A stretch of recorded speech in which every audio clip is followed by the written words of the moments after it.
Quick IAS, compose your dream. Hello दोस्तों, quick IAS आपका स्वागत है। हमारे चैनल द्वारा लगातार करंट अफेयर की क्लास प्रोवाइड कराई जा रही है।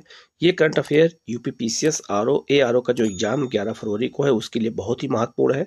वीडियो को अंत तक देखिएगा। कहीं कोई डाउट होता है कमेंट करके पूछिएगा, उसका जवाब आपको दिया जाएगा।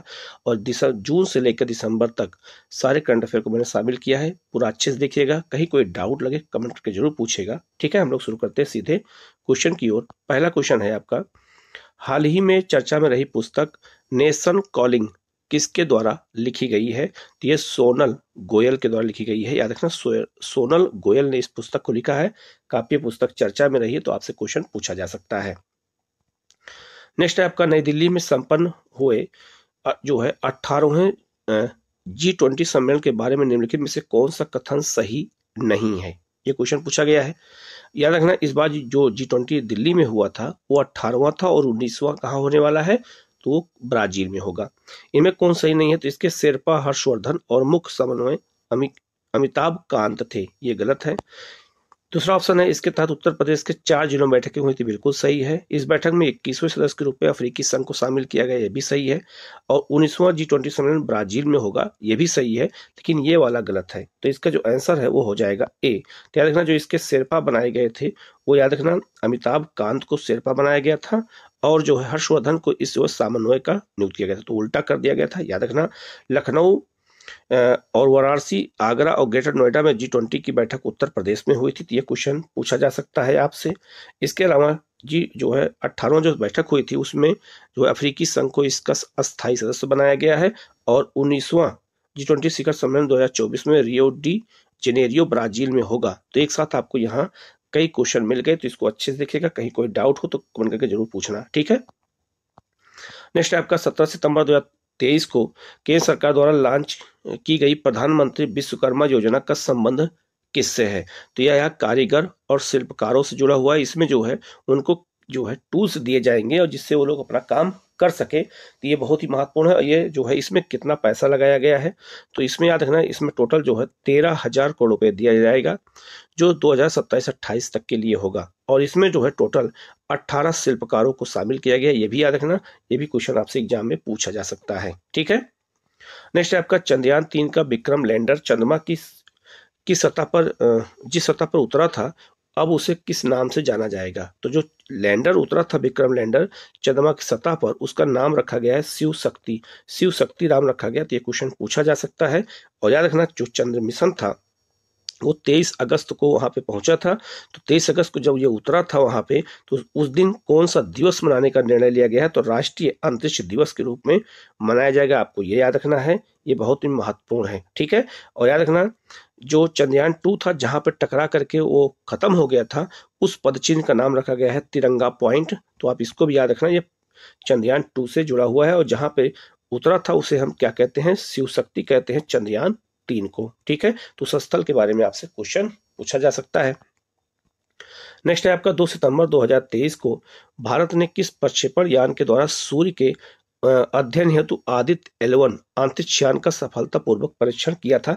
तो यान का नाम पूछा जा सकता है किसके लिए? आदित्य, जो सूर्य के लिए आदित्य L1 भेजा गया था, तो उसका नाम है PSLV C57, ठीक है। तो इसका आंसर हो जाएगा आपका सी। और याद रखना, ये बहुत ही महत्वपूर्ण है, इसको अच्छे से रट लीजिएगा, अगर क्वेश्चन आए तो गलत ना होने पाए। याद रखना, और ये कब प्रक्षेपित किया गया था? 2 सितंबर को ये प्रक्षेपित किया गया था। ये आपको ये डेट भी याद रखनी है, ठीक है। नेक्स्ट आपका, तीसरा खेलो इंडिया यूनिवर्सिटी गेम का आयोजन कहाँ हुआ है? तो इसका आयोजन उत्तर प्रदेश में किया जा रहा है। तो खेलो इंडिया यूनिवर्सिटी जो गेम है, याद रखना, ये बहुत ही महत्वपूर्ण है। इसमें 200 से ज्यादा विश्वविद्यालय को शामिल किया गया है और लगभग 4,750 से अधिक एथलीट इसमें शामिल हैं। चंडीगढ़ का जो है पंजाब यूनिवर्सिटी ने जो है 26 स्वर्ण पदक जीता है इसमें, और कुल 69 पदकों के साथ सबसे ज्यादा इसमें आगे रहा है। पहला जो है संस्करण कहाँ हुआ था? 2020 में उड़ीसा में हुआ था। और दूसरा जो है बंगलोर के कर्नाटक में हुआ था। और तीसरा कहाँ हो रहा है? तो याद रखना, ये तीसरा है और ये हो रहा है कहाँ पर? तो ये हो रहा है उत्तर प्रदेश में। ये आपको याद रखना, ये क्वेश्चन आपसे एग्जाम में पूछा जा सकता है, ठीक है। नेक्स्ट आपका, मुंबई में आयोजित पहले महिला प्रीमियर लीग 2023 का विजेता कौन सी टीम रही है? तो मुंबई इंडियंस रही है। महिलाओं का भी, जैसे पुरुषों का IPL होता है वैसे महिलाओं का WPL होता है, ठीक है। तो उनको आपको ये पूछा जा सकता है। तो इन महिलाओं का जो है इसमें मुंबई इंडियंस ने जीता था, आपको ये याद रखना है। इसमें टोटल 5 टीमें हिस्सा ली थी, ठीक है। नेक्स्ट है आपका जो है, निम्नलिखित में से किस देश को 15वें ब्रिक्स शिखर सम्मेलन 2023 में ब्रिक्स संगठन में शामिल नहीं किया गया है? तो इसमें इराक को शामिल नहीं किया गया है, बल्कि इसमें ईरान को शामिल किया गया। तो टोटल 6 देशों को शामिल किया गया था, लेकिन अभी अर्जेंटीना को बाहर कर दिया गया है। तो वर्तमान में ब्रिक्स देशों में टोटल 10 देश बचे हैं। तो याद रखना, इसकी बैठक 15वीं बैठक कहाँ पे हुई थी, आप देख सकते हैं। ये दक्षिण अफ्रीका के जोहान्सबर्ग में हुई थी। इसमें 6 सदस्यों को शामिल तो किया गया था, लेकिन अर्जेंटीना को अब निकाल दिया गया। तो अब वर्तमान में 5 नए ऐड हुए हैं। तो जो ऐड हुए हैं वो कौन कौन से हैं? तो अफ्रीका से मिस्र और इथोपिया है। ईरान, सऊदी अरब और यूएई जो है कहाँ शामिल हुआ है? ये एशिया से शामिल हुआ। तो टोटल 5 नए देश इसमें शामिल हो चुके हैं। इस प्रकार अब ब्रिक्स समूह के सदस्यों की संख्या 5 से बढ़कर के 10 हो जाएगी, 11 नहीं होगा, ठीक है। और याद रखना, इसकी जो अगली बैठक होगी, 16वीं बैठक होगी, वो कहाँ होगी? तो वो रूस में आयोजित की जाएगी। और ये भी आपसे पूछा जा सकता है कि बैठक कहाँ हो सकती है, तो ये भी क्वेश्चन पूछे जाते हैं।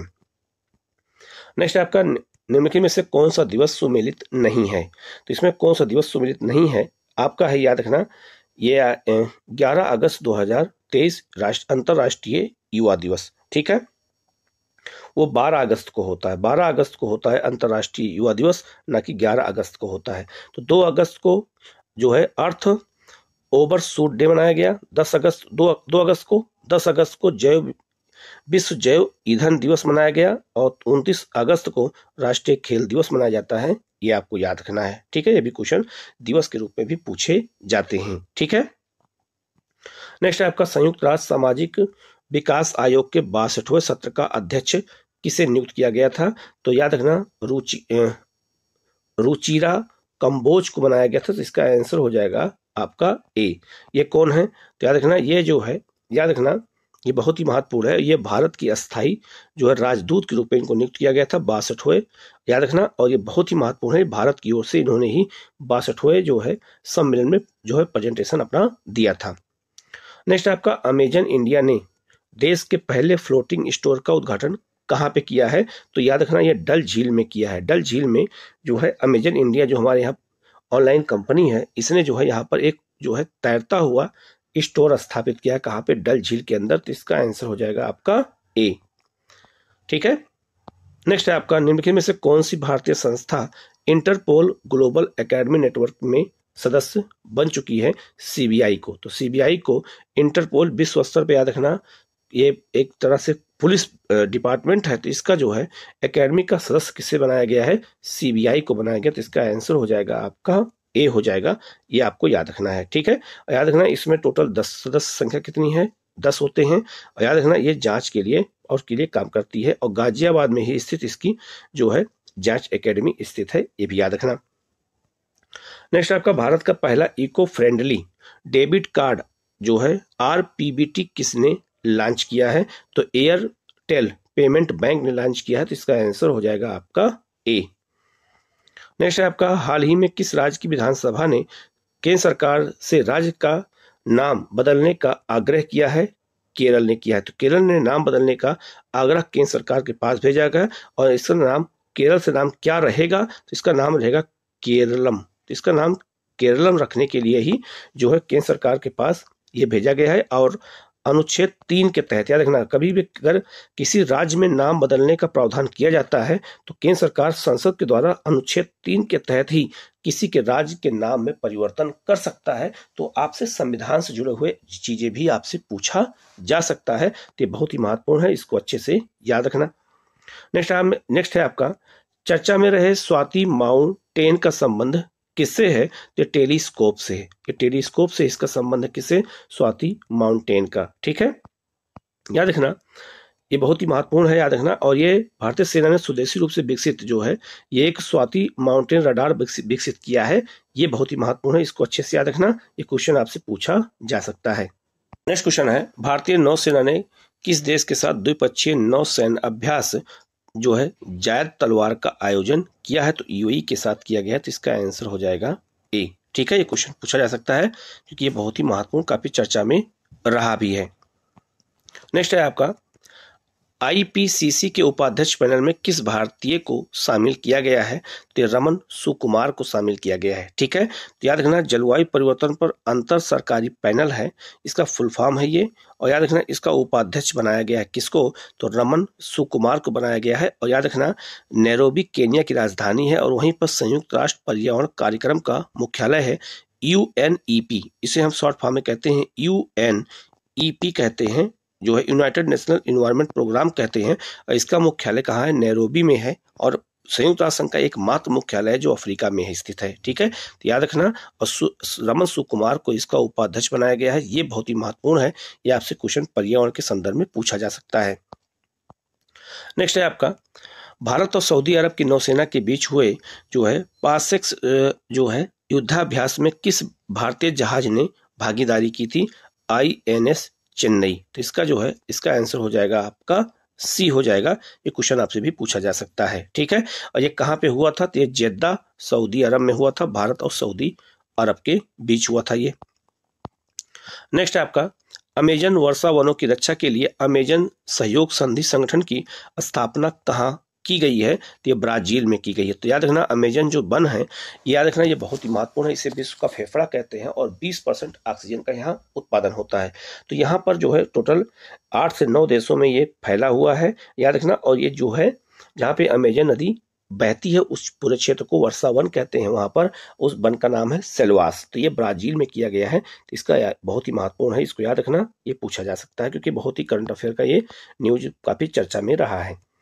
नेक्स्ट आपका मनुष्य की एक और वंशावली बताने वाली खोपड़ी के अवशेष कहाँ खोजे गए हैं? ये चीन में खोजे गए हैं। ठीक है, तो याद रखना ये भी बहुत महत्वपूर्ण है, ये भी क्वेश्चन पूछा सकता है। यहाँ पे एक बच्चे की खोपड़ी को खोजा गया था, ये क्वेश्चन आपसे पूछा जा सकता है। नेक्स्ट है आपका भारत के रक्षा मंत्रालय ने उन्नत साइबर सुरक्षा के लिए कौन सा ऑपरेटिंग सिस्टम अपनाया है? तो माया अपनाया गया है साइबर सुरक्षा से लड़ने के लिए रक्षा मंत्रालय द्वारा। ये भी क्वेश्चन पूछा सकता है। माया नामक जो है सॉफ्टवेयर सिस्टम बनाया गया है। ठीक है, नेक्स्ट है आपका भारत के पहले मानवयुक्त महासागर मिशन के लिए कौन सी पनडुब्बी का विकास हुआ है? तो ये आपका है मत्स्य 6000। ठीक है, तो ये भी बहुत महत्वपूर्ण है और ये मानवयुक्त महासागर मिशन है, पनडुब्बी विकास किया गया, तो इसका नाम ही रखा गया है जो है मत्स्य 6000। ठीक है, नेक्स्ट है आपका एशियाई युवा और जूनियर भारोत्तोलक चैंपियनशिप 2023 का आयोजन पहली बार कहाँ किया गया है? तो ये भारत में किया गया है। कहाँ पे? भारत में किया गया है। याद रखना इसका आयोजन ग्रेटर नोएडा के गौतम बुद्ध विश्वविद्यालय में किया गया है। और याद रखना इसमें जो है भारतीय भारोत्तोलक दल ने कुल जो है 42 पदक जीता है, जिनमें 8 स्वर्ण पदक भी हैं। ठीक है, ये क्वेश्चन पूछा सकता है। और एशियाई भारोत्तोलक फेडरेशन का मुख्यालय दोहा कतर में स्थित है, जो एक खाड़ी देश है। ठीक है, फारसी खाड़ी के पास कतर स्थित है। नेक्स्ट है आपका जो है 31वें वर्ल्ड यूनिवर्सिटी गेम्स 2023 में भारत पदक तालिका में कौन से स्थान पर रहा है? ठीक है, तो वर्ल्ड के स्तर पर यूनिवर्सिटी गेम हुआ है, 31वां नंबर का हुआ है। और भारत का स्थान कौन सा था? तो 7वें स्थान पर भारत था। ये बहुत ही महत्वपूर्ण है, इसको याद रखना।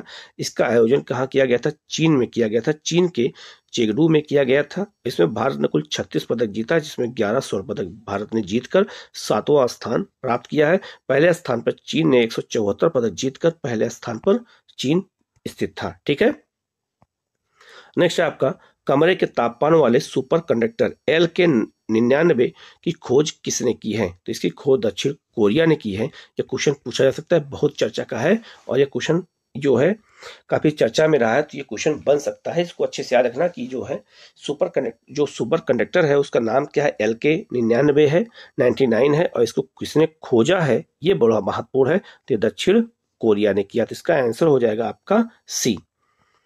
नेक्स्ट है आपका विश्व स्वास्थ्य संगठन ने किसे 18वां ट्रेकोमा मुक्त देश घोषित किया है? तो ट्रेकोमा मुक्त जो देश घोषित हुआ है 18वां, वो है आपका इराक। इराक को जो है WHO ने इसको घोषित कर दिया है, ट्रेकोमा मुक्त देश घोषित किया। तो ये क्वेश्चन पूछा जा सकता है, ये क्वेश्चन बहुत ही महत्वपूर्ण है, ये भी चर्चा में रहा है काफी। नेक्स्ट क्वेश्चन बहुत ही महत्वपूर्ण क्वेश्चन है, ये 99% क्वेश्चन आ सकता है। नाम है अरास डोर्स गैस फील्ड को लेकर हाल ही में किन देशों के बीच के मध्य विवाद हुआ है। तो इसको लेकर के 3 देशों के बीच विवाद हुआ। कौन कौन से? सऊदी अरब, कुवैत और ईरान। तो सऊदी अरब, कुवैत और ईरान के बीच में इसको लेकर विवाद हुआ है। और ये गैस फील्ड है कहां पर? तो फारस की खाड़ी में। आप ये मैप देख सकते हैं कि इस फारस की खाड़ी में स्थित है। ये क्वेश्चन पूछा जा सकता है, ये काफी चर्चा में रहा है, तो ये क्वेश्चन आ सकता है। ठीक है, नेक्स्ट है आपका जो है, स्पेन के वैज्ञानिकों द्वारा खोजा गया प्राकृतिक बैक्टीरिया TC1 किस रोग के नियंत्रण में सक्षम है? तो ये मलेरिया के लिए सक्षम है। ये याद रखना, ये बैक्टीरिया कहाँ खोजा गया है? स्पेन में खोजा गया है, और ये मलेरिया के लिए काफी कारगर साबित हो सकता है। तो क्वेश्चन आपसे पूछा जा सकता है कि कहाँ खोजा गया, उसका नाम क्या रखा गया है। ठीक है, नेक्स्ट आपका, गैंडा के संरक्षण के लिए राइनो टास्क फोर्स के गठन की घोषणा किसने की है? तो ये बिहार ने की है। ये बहुत ही महत्वपूर्ण क्वेश्चन है, पूछा जा सकता है कि जो है राइनो टास्क फोर्स का गठन किस राज्य ने किया है? तो ये बिहार ने किया है। ये बहुत ही महत्वपूर्ण क्वेश्चन है। और कहां पर है बिहार में? तो पश्चिमी चंपारण में वाल्मीकि बाघ अभ्यारण्य में जो है गैंडों के लिए भी ये काम शुरू कर दिया गया है। ये भी आपको याद रखना है। ठीक है, नेक्स्ट आपका, हाल ही में चर्चा में रहा निराक्षी का संबंध निम्न में से किससे है? तो इसका संबंध है, भारत का पहला अंडर वाटर जो है बारूदी सुरंगों का पता लगाने वाला वाहन है। ये इसका नाम है जो है निराक्षी। तो बहुत सारे जो बारूदी सुरंग होते हैं उनमें बारूद लगा दिए जाते हैं, तो आतंकवादियों द्वारा, नक्सलियों द्वारा, उग्रवादियों द्वारा। तो उसका पता लगाने के लिए निराक्षी नामक जो है एक क्या बनाया गया है? वाहन बनाया गया है, जो सुरंग में जाकर के और पता लगाएगा कि इसमें बारूद भरा है इस सुरंग में या नहीं है। ठीक है, ये बहुत ही महत्वपूर्ण क्वेश्चन है, इसको पूछा जा सकता है। नेक्स्ट आपका, यूक्रेन शांति वार्ता किस देश में संपन्न हुई? 99 क्या 100% क्वेश्चन आएगा कि यूक्रेन शांति वार्ता जो युद्ध चल रहा है वो किस देश में संपन्न हुई है? सऊदी अरब में संपन्न हुई है। ये क्वेश्चन बहुत ही महत्वपूर्ण, याद रखना, सऊदी अरब में ही यूक्रेन शांति वार्ता संपन्न हुई है। 5 से 6 अगस्त 2023 को सऊदी अरब के जो है जेद्दा में राष्ट्रीय सुरक्षा सलाहकारों और अन्य अधिकारियों के शिखर सम्मेलन में यूक्रेन शांति वार्ता आयोजित की गई। ठीक है, और भारत को सऊदी अरब द्वारा आयोजित यूक्रेन वार्ता में आमंत्रित किया गया था, तो भारत भी इसमें शामिल था। ठीक है, और इसमें याद रखना, वहां के जो राष्ट्रपति है ज़ेलेंस्की ने 10 सूत्री शांति योजना पर चर्चा की थी, जबकि रूस को इस बैठक में आमंत्रित नहीं किया गया था। तो याद रखना, ये बहुत ही महत्वपूर्ण क्वेश्चन है, पूछा जा सकता है कि जो है यूक्रेन शांति वार्ता कहाँ हुई थी? तो ये सऊदी अरब के जेद्दा में हुई थी। ठीक है, नेक्स्ट है आपका, 13वां महारत्न का दर्जा प्राप्त करने वाला केंद्रीय सार्वजनिक क्षेत्र का उद्यम कौन सा है? तो जो है ऑयल इंडिया लिमिटेड। तो ऑयल इंडिया लिमिटेड जो है अब वर्तमान में 13वां जो है क्या बन गया है? तो 13वां जो है महारत्न कंपनी बन चुकी है। तो 16 जो है नवरत्न कंपनियां हैं और 13 महारत्न कंपनियां हैं, और 13 महारत्न कंपनियों की लिस्ट ये है, आप इनको अच्छे से याद रख लीजिएगा। ये क्वेश्चन एग्जाम में आपसे पूछा जा सकता है। तो 2023 में कौन शामिल किया गया है? ऑयल इंडिया लिमिटेड को। तो ये क्वेश्चन आपसे पूछा जा सकता है। ठीक है, नेक्स्ट है आपका, वर्ष 2023 की फॉर्च्यून ग्लोबल 500 की सूची में शीर्ष स्थान किसने प्राप्त किया है? तो वॉलमार्ट ने प्राप्त किया। तो ये भी बहुत महत्वपूर्ण है क्वेश्चन, याद रखना। वॉलमार्ट जो कंपनी है ये सबसे ज्यादा जो है नंबर 1 पर है, याद रखना, और दूसरी सऊदी अरामको नंबर 2 पर है। तो ये क्वेश्चन बहुत ही पूछा जा सकता है, ये क्वेश्चन कई बार एग्जामों में आया भी है। नेक्स्ट आपका, विश्व की सबसे बड़ी 16 मेगावाट क्षमता वाली विशाल पवन टरबाइन कहाँ स्थापित की गई है? तो ये चीन में स्थापित की गई है। 99% क्वेश्चन उम्मीद है आ सकता है कि सबसे जो है विशाल पवन टरबाइन कहाँ लगाई गई है? तो ये चीन में स्थापित की गई है। ठीक है, दक्षिण चीन सागर में बनाया गया है। 16 मेगावाट इसकी क्षमता है, यह भी आपको याद रखना है। ठीक है, नेक्स्ट है आपका, कारगिल जो है एक यात्री की जुबानी पुस्तक के लेखक कौन है? 99% क्वेश्चन आ सकता है, ऋषि राज। ये क्वेश्चन काफी चर्चा में रहा है, तो क्वेश्चन पूछा सकता है कि कारगिल एक यात्री की जुबानी जो है नामक पुस्तक कौन लिखा था? तो क्वेश्चन पूछा जा सकता है। इसमें कारगिल में जो है 527 सैनिकों के चित्रण के बारे में बताया गया है, तो क्वेश्चन पूछा जा सकता है। नेक्स्ट है आपका, जल पर्यटन और साहसिक खेल नीति 2023 को किसने मंजूरी दी है? तो ये उत्तर प्रदेश ने दिया है, तो इसका आंसर हो जाएगा आपका ए। ठीक है, ये भी बहुत क्वेश्चन पूछा सकता है कि उत्तर प्रदेश ने जो है जल पर्यटन और साहसिक खेल नीति का जो है क्रियान्वयन किया, तो पूछा जा सकता है कि किस राज्य ने किया और कब कितने के लिए किया है, तो 10 वर्ष के लिए किया है। नेक्स्ट आपका 5वें विश्व कॉफी सम्मेलन का मेजबान देश कौन सा है, तो इसका मेजबान देश भारत है। तो इस बार विश्व कॉफी सम्मेलन का आयोजन कहाँ किया गया था, भारत में किया गया था। ये बहुत महत्वपूर्ण याद रखना। और टेनिस खिलाड़ी जो है रोहन जो है बोपन्ना को अपना ब्रांड एम्बेसडर भी बनाया था किसने, भारत ने। ये क्वेश्चन पूछा जा सकता है। और याद रखना भारत की मेजबानी पहली बार बंगलुरु के कर्नाटक में की गई थी। और याद रखना कर्नाटक जो है कॉफी के उत्पादन में पूरे भारत में नंबर 1 पर है। और कॉफी का जो है जो केंद्र है राष्ट्रीय स्तर पे वो भी बंगलुरु में ही स्थित है। ये भी आपको याद रखना है, ठीक है। नेक्स्ट है आपका केंद्र सरकार ने बुनियादी साक्षरता को बढ़ावा देने हेतु कौन सा मोबाइल एप्लीकेशन लॉन्च किया है, ULLAS। तो इसका आंसर हो जाएगा बी। याद रखना बुनियादी साक्षरता को बढ़ाने के लिए मोबाइल ऐप है, एप्लीकेशन है, तो क्वेश्चन पूछा जा सकता है, ठीक है। नेक्स्ट आपका निम्नलिखित में से कौन सा कथन सही नहीं है, इसमें कौन सा कथन सही नहीं है, तो याद रखना विश्व एथलेटिक्स संघ के उपाध्यक्ष बनाए गए हैं आदिल सुमरीवाला, बिल्कुल सही है। हरित जो है राष्ट्रीय हरित न्यायाधिकरण NGT का अध्यक्ष बनाया गया प्रकाश श्रीवास्तव को, ये 99% क्वेश्चन आ सकता है। थाईलैंड के नए प्रधानमंत्री बनाए गए हैं थ्रेया थाबीसीन को, और जिम्बाब्वे के जो राष्ट्रपति बनाए गए हैं वो ये ना बना करके बनाए गए हैं एमसन जो है मंग्याया को बनाया गया। तो इसका आंसर जो है डी हो जाएगा, इसको मैच नहीं कर रहा है, ठीक है।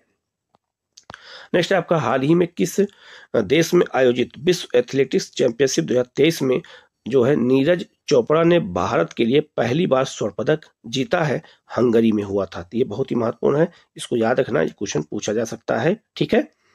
नेक्स्ट आपका E-गवर्नेंस 2023 पुरस्कारों के तहत किस राष्ट्रीय E-गवर्नेंस गोल्ड पुरस्कार मतलब मिला है किसे, स्वामित्व योजना को। तो स्वामित्व योजना याद रखना पंचायती राज मंत्रालय की स्वामित्व योजना है। ये भी पूछा जा सकता है कि स्वामित्व योजना किसकी है, तो पंचायती राज मंत्रालय की है। E-गवर्नेंस 2023 के लिए प्रतिष्ठित राष्ट्रीय E-गवर्नेंस गोल्ड पुरस्कार से इसे सम्मानित किया गया है। पुरस्कार क्यों दिया गया, तो नागरिक केंद्रित सेवाएं प्रदान करने के लिए उभरती प्रौद्योगिकियों के जो है अनुप्रयोग के लिए इसको दिया गया है। तो ये भी क्वेश्चन काफी बहुत ही महत्वपूर्ण है, पूछा जा सकता है, ठीक है। नेक्स्ट है आपका 1 लीटर से कम मात्रा वाली जो है PET से बनी पीले के पानी जो है कि बोतलों पर किस राज्य का ने प्रतिबंध लगा दिया। जो पीने का पानी बोतल होती है उसमें किस राज्य ने प्रतिबंध लगा दिया, तो असम ने लगा दिया। तो इसका आंसर हो जाएगा आपका सी, ठीक है। नेक्स्ट आपका इंफोसिस ने किसे अपना जो है ब्रांड एम्बेसडर नियुक्त किया है, तो राफेल नडाल को बनाया गया है। तो याद रखना, और राफेल नडाल एक जो है टेनिस खिलाड़ी हैं, स्पेन के रहने वाले हैं, ठीक है। तो ये बहुत ही महत्वपूर्ण है, इन्हें अपना ब्रांड एम्बेसडर बनाया किसने, बंगलुरु स्थित इंफोसिस ने। तो ये भी क्वेश्चन आपसे पूछा जा सकता है। नेक्स्ट आपका इंडिया स्मार्ट सिटीज अवार्ड प्रतियोगिता 2022 के तहत राष्ट्रीय स्मार्ट सिटी पुरस्कार श्रेणी में पहला अवार्ड किसे मिला है, तो इंदौर को मिला है, ठीक है। इंदौर याद रखना स्मार्ट सिटी में पहले नंबर पर, याद रखना। और इसके अलावा आप इसको देख सकते हैं लिस्ट को, इंदौर जो है 2 चीजों में और नंबर 1 पर है, याद रखना किसमें, तो याद रखना स्वच्छ वायु प्रदूषण में सबसे स्वच्छ भारत का शहर है। और ये भी याद रखना सबसे जो है स्वच्छ शहर भी इंदौर है। तो स्वच्छ शहर भी है और वायु प्रदूषण के मामले में भी सबसे स्वच्छ शहर इंदौर ही है। और स्मार्ट सिटी अवार्ड भी जीतने वाला पहला जो शहर इंदौर ही है। तो ये इंदौर 2023 में काफी चर्चा में रहा है, ये क्वेश्चन आपसे पूछा जा सकता है। और इंदौर को मिनी मुंबई के नाम से भी जाना जाता है, ठीक है। नेक्स्ट आपका उत्तर प्रदेश के किस जिले में मंदिर संग्रहालय स्थापित किया जाएगा, तो ये अयोध्या में मंदिर संग्रहालय बनेगा। और आजकल अयोध्या काफी चर्चा में है, तो क्वेश्चन आपसे पूछा जा सकता है कि अयोध्या में जो राम मंदिर बना है वो किस शैली का बना है, तो वो नागर शैली का बना है, ये आपको याद रखना है, ठीक है। नेक्स्ट आपका इसरो किसके सहयोग से चंद्रमा पर जो है अगला मिशन LUPEX भेजेगा, तो इसरो जो है चंद्रमा पर जो अगला मिशन भेजेगा वो किसके सहयोग से भेजेगा, तो जाक्सा के सहयोग से भेजेगा, ठीक है। और याद रखना जाक्सा किसकी कंपनी है, तो ये जापान की अंतरिक्ष एजेंसी है। अब इसके सहयोग से भारत जो है चंद्रमा पर अगला मिशन भेजेगा, ये आपको याद रखना है, ठीक है। नेक्स्ट आपका 69वें राष्ट्रीय फिल्म पुरस्कार में सर्वश्रेष्ठ जो अभिनेता के पुरस्कार के लिए किसे चुना गया है? जो अल्लू अर्जुन को चुना गया है। तो इसका आंसर हो जाएगा आपका बी। ठीक है। नेक्स्ट आपका भारतीय चुनाव आयोग ने किसे राष्ट्रीय आइकॉन जो है घोषित किया है? तो सचिन तेंदुलकर को बनाया गया है, चुनाव आयोग ने बनाया है। तो ये भी क्वेश्चन आपसे एग्जाम में पूछा जा सकता है। 3 वर्षों के लिए इन्हें बनाया गया है। ठीक है। नेक्स्ट आपका दक्षिण पूर्व एशिया का सबसे बड़ा अलवणीकरण संयंत्र कहाँ स्थापित किया जा रहा है? तो ये तमिलनाडु में बन रहा है। ये भी याद रखना, दक्षिण पूर्व एशिया का सबसे बड़ा है, जहां पर जो है खारे जल को स्वच्छ जल में बदलने का जो है काम शुरू किया गया है। ठीक है। नेक्स्ट है आपका 5वें राष्ट्रीय ई गवर्नेंस सेवा वितरण आकलन के अनुसार अधिकतम ई सेवा प्रदान करने वाला पहला राज्य कौन है? तो ये मध्य प्रदेश है। तो इसका आंसर हो जाएगा आपका ए। ठीक है। नेक्स्ट है आपका 15वें ब्रिक्स शिखर सम्मेलन 2023 की मेजबानी किसने की थी? तो इसकी मेजबानी दक्षिण अफ्रीका की कहाँ की गई थी? जोहान्सबर्ग में की गई थी, याद रखना। और इसमें जो है बहुत ही महत्वपूर्ण है कि 10 देशों को इसमें नया ऐड किया गया, जिसको मैंने आपको ऊपर बता दिया था। ठीक है। नेक्स्ट है आपका उत्तर प्रदेश सरकार भारत का सबसे बड़ा आईटी हब कहाँ स्थापित करेगी? तो उत्तर प्रदेश सरकार भारत का सबसे बड़ा आईटी हब कहाँ बनाने जा रही है? लखनऊ बनाने जा रही है। तो इसका आंसर हो जाएगा आपका डी। ये भी बहुत महत्वपूर्ण क्वेश्चन है, पूछा जा सकता है। नेक्स्ट है आपका चर्चा में रहा जो है लसिका फाइलेरिया रोग का दूसरा नाम क्या है? तो हाथी पांव रोग। ये भी काफी चर्चा में रहा है। इससे बहुत जो है काफी समस्याएं उत्पन्न हुई हैं। और याद रखना, भारत इस लक्ष्य को 2027 तक समाप्त करने का लक्ष्य रखा है। ये भी आपको याद रखना है। ठीक है। नेक्स्ट आपका एनसीईआरटी के पाठ्यक्रम संशोधन हेतु किसकी अध्यक्षता में 19 सदस्यीय पैनल का गठन किया गया है? 100% क्वेश्चन एग्जाम में आएगा, याद रखना। जो है महेश चंद्र पंत की अध्यक्षता में एनसीईआरटी के पाठ पुस्तक को दोबारा लिखने का काम शुरू किया गया है। इसमें टोटल 19 सदस्य हैं। तो क्वेश्चन एग्जाम में पूछा जाएगा। ठीक है। नेक्स्ट आपका नवीनतम गणना के अनुसार सबसे अधिक हाथी जनसंख्या वाला राज्य कौन सा बन गया है? तो कर्नाटक। तो वर्तमान में हाथी सबसे ज्यादा कहाँ पाए जाते हैं? कर्नाटक में। यह आपको याद रखना है। ठीक है। और कितने पाए जाते हैं हाथी वहां पर? तो याद रखना, जो है 350 लगभग हाथी कहाँ पाए जाते हैं? कर्नाटक में। और 29,900 जो है 64 हाथियों का घर भारत में है। ये भी आपको याद रखना है। ठीक है। नेक्स्ट आपका WHO और आयुष मंत्रालय द्वारा पहली बार पारंपरिक चिकित्सा पर वैश्विक शिखर सम्मेलन का आयोजन कहाँ किया गया है? तो ये गांधीनगर गुजरात में किया गया है। और WHO और आयुष मंत्रालय का है। तो ये भी क्वेश्चन काफी महत्वपूर्ण है, ये पूछा जा सकता है। और चूंकि पहली बार बैठक हो रही है तो क्वेश्चन जरूर पूछा जा सकता है। ठीक है। नेक्स्ट क्वेश्चन है एशियाई हॉकी चैंपियनशिप 2023 की विजेता टीम कौन सी बनी है? भारत। भारत ने जो है इस बार एशियाई हॉकी जो है चैंपियनशिप जो है विजेता टीम बनके उभरी है, याद रखना। ये बहुत महत्वपूर्ण है। और किसको हराया है ये भी पूछा जा सकता है। मलेशिया को 4-3 से हराया है। ठीक है। ये क्वेश्चन आपसे पूछा जा सकता है। नेक्स्ट आपका ओबीसी उपवर्गीकरण पर अपनी अंतिम रिपोर्ट केंद्र सरकार को सौंपने वाला आयोग का नाम क्या है? जो याद रखना, ये गोरला रोहिणी आयोग, ये ओबीसी के लिए बनाया गया था। ये भी 99% क्वेश्चन पूछा जा सकता है। ये भी क्वेश्चन काफी चर्चा में रहा है। ठीक है। नेक्स्ट आपका डिवाइन मिस अर्थ इंडिया 2023 का किताब जीतने वाली जो है प्रियन सेन कहाँ का संबंध किस राज्य से है? तो ये राजस्थान की रहने वाली हैं। इन्होंने डिवाइन मिस अर्थ इंडिया 2023 का किताब जीता है। और नेक्स्ट क्वेश्चन है आपका चर्चा में रहा प्रोजेक्ट एम्बर का संबंध किससे है? तो क्लाउड कौशल प्रशिक्षण से है। तो इसका आंसर हो जाएगा आपका ए हो जाएगा। ठीक है। तो ये 60 क्वेश्चन मैंने बहुत इंपॉर्टेंट थे जो जून से लेकर दिसंबर तक थे, मैंने आपको प्रोवाइड करा दिया है। इसी तरह करंट अफेयर और आपको मिलता रहेगा। जल्दी जल्दी आप रिवीजन कर सकें तो आप लोग चैनल को सब्सक्राइब कर लीजिएगा, बेल आइकन को प्रेस कर लीजिएगा। और किसी क्वेश्चन में कोई डाउट होता है तो कमेंट करके पूछिएगा, उसका जवाब आपको दिया जाएगा। Okay, thank you.